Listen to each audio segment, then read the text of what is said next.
Capítulo 3. Ley del trabajo. Necesidad del trabajo. 674. La necesidad del trabajo es una ley de la naturaleza. El trabajo es una ley natural por lo mismo que es una necesidad, y la civilización obliga al hombre a mayor trabajo porque aumenta sus necesidades y sus goces. 675. ¿Solo deben entenderse por trabajo las ocupaciones materiales? No, el espíritu trabaja como el cuerpo. Toda ocupación útil es trabajo. 676. ¿Por qué es impuesto el trabajo al hombre? Es consecuencia de su naturaleza corporal, una expiación y al mismo tiempo un medio de perfeccionar su inteligencia.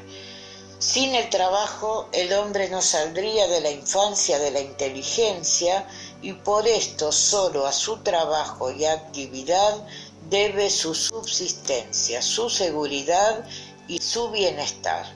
Al que es débil de cuerpo, Dios le da en cambio la inteligencia, pero siempre es trabajo. 677. ¿Por qué la naturaleza provee por sí misma a todas las necesidades de los animales? Todo trabaja en la naturaleza. Los animales trabajan como tú, pero su trabajo, como su inteligencia, está limitado a las atenciones de su conservación. Y he aquí por qué no es progresivo en ellos, al paso que en el hombre tiene un doble objeto: la conservación del cuerpo y el desarrollo del pensamiento, que también es una necesidad y que le eleva por encima de sí mismo.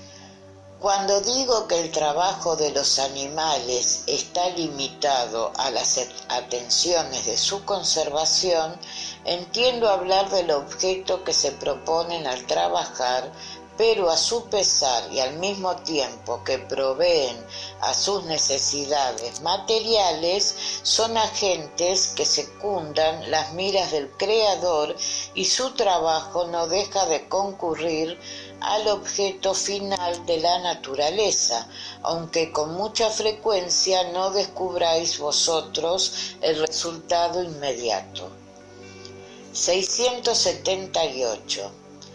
En los mundos más perfeccionados, ¿el hombre está sometido a las mismas necesidades del trabajo? La naturaleza del trabajo es relativa a la de las necesidades, y cuanto menos materiales son estas, menos lo es también aquel. No creas, sin embargo, que el hombre permanezca inactivo e inútil, pues la ociosidad sería un suplicio en vez de ser un beneficio. 679.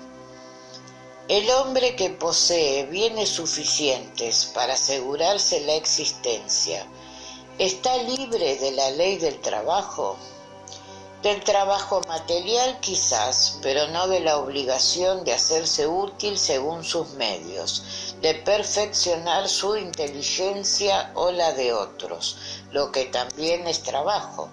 Si el hombre a quien Dios ha confiado bienes suficientes para asegurarle la existencia, no está obligado a mantenerse con el sudor de su frente, la obligación de ser útil a sus semejantes es tanto mayor para él en cuanto a la parte que anticipadamente le ha sido asignada, le concede más desahogo para hacer bien.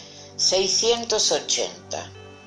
¿No hay hombres impotentes para toda clase de trabajo y cuya vida es inútil?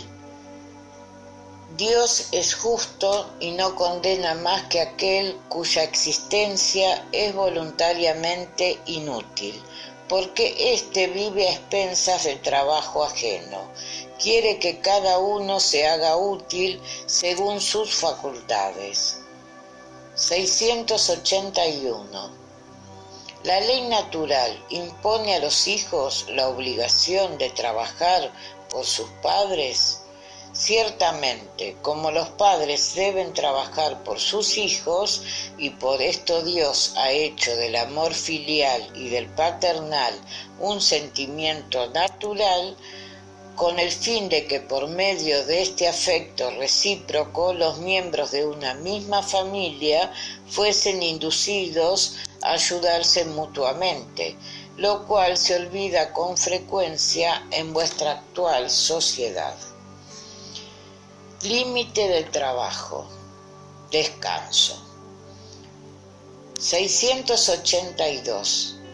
Siendo natural el descanso después del trabajo, ¿no es una ley natural? Sin duda, el descanso sirve para reparar las fuerzas del cuerpo y es necesario también para dejar un poco de libertad a la inteligencia con el fin de que se levante por encima de la materia. 683. ¿Cuál es el límite del trabajo? El límite de las fuerzas. Por lo demás, Dios deja al hombre en libertad.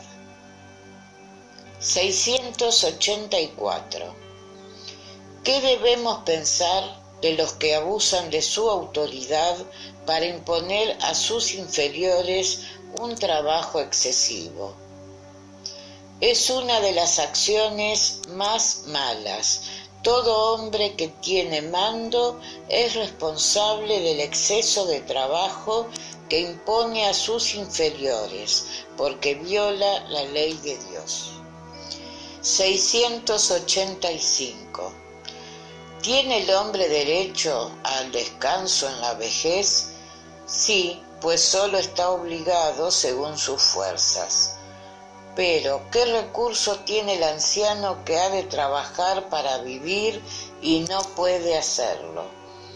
El fuerte ha de trabajar por el débil, y a falta de familia, la sociedad ha de hacer sus veces. Esta es la ley de caridad. No basta decir al hombre que ha de trabajar, sino que también es preciso que el que cifra la existencia en su trabajo encuentre ocupación, lo cual no sucede siempre. Cuando la suspensión del trabajo se generaliza, toma las proporciones de una calamidad como la miseria. La ciencia económica busca el remedio en el equilibrio de la producción y el consumo, pero este equilibrio, aun suponiendo que sea posible, tendrá siempre intermitencias durante cuyos intervalos no deja de tener necesidades de vivir el obrero. Hay un elemento con el cual no se ha contado bastante y sin él la ciencia económica no pasa de ser una teoría. Este elemento es la educación, no la intelectual, sino la moral, y tampoco la educación moral que enseñan los libros, sino la que consiste en el arte de formar el carácter, la educación que da costumbres, porque la educación es el conjunto de costumbres adquiridas. Cuando uno piensa en la masa de individuos lanzados diariamente al torrente de la población, sin freno y sin principios, y entregados a sus propios instintos, hay que admirarse de sus desastrosas consecuencias. Cuando se conozca, comprenda y practique aquel arte, el hombre llevará a la sociedad costumbres de orden y de previsión para sí y los suyos, de respeto hacia lo respetable, costumbres que le permitan pasar menos penosamente los malos días inevitables. El desorden y la imprevisión son dos cánceres que sólo una educación bien entendida puede curar. Este es el punto de partida, el elemento real del bienestar, la prenda de seguridad para todos.